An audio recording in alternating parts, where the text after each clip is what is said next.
This medical center was the largest and most prestigious hospital in Chicago. Among its staff, the most famous surgeon was Dr. Ethan Cole, celebrated for his brilliance in the operating room and his undeniable charm. His confidence and charisma made him the center of attention, especially among the nurses. But Ethan carried a dark secret. He was manipulating Nurse Rachel, using emotional pressure to keep her under his control. Whispers about his behavior slowly spread among the hospital staff. Meanwhile, Detective Sarah Lawson, a strong-willed officer known for her uncompromising pursuit of justice, received a complaint that some doctors were mistreating nurses.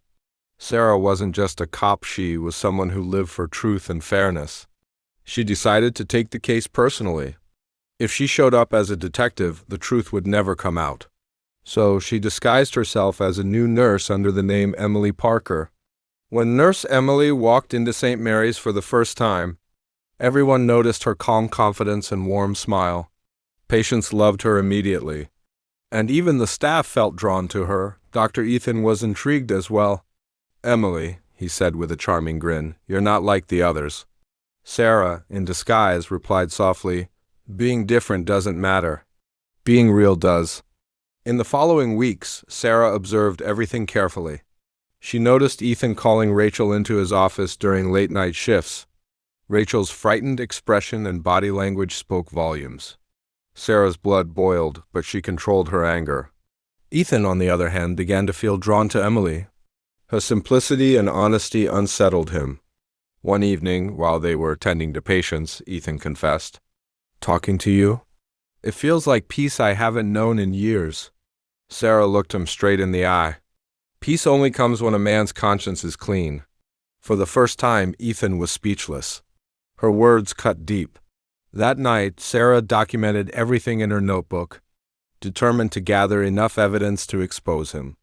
But as days passed, she discovered another side of Ethan. He treated poor patients for free, played gently with sick children, and personally delivered medicine to elderly patients.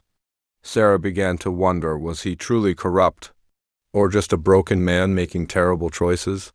One night, when they were alone in the ward, she confronted him.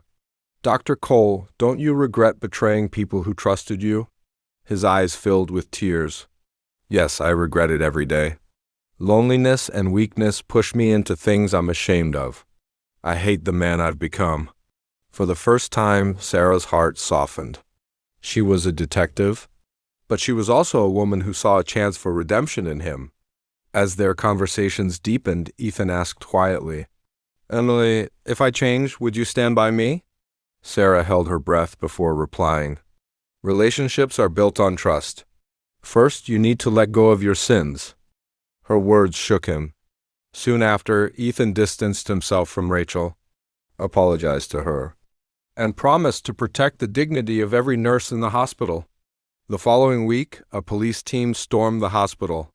The staff panicked, thinking it was a major raid.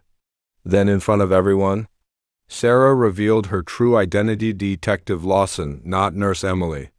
Ethan stood frozen. So, all this time it was just an act? Were even our moments together a lie? With steady eyes, Sarah replied, "No, Dr. Cole, my mission was to find the truth.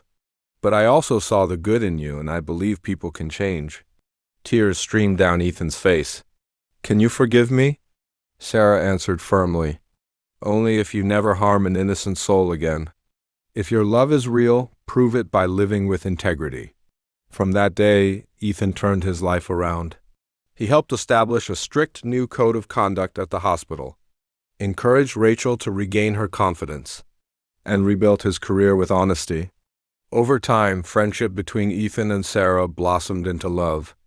To the staff at St. Mary's, they became a symbol of hope and justice. Sarah hadn't just served the law, she had delivered justice from the heart.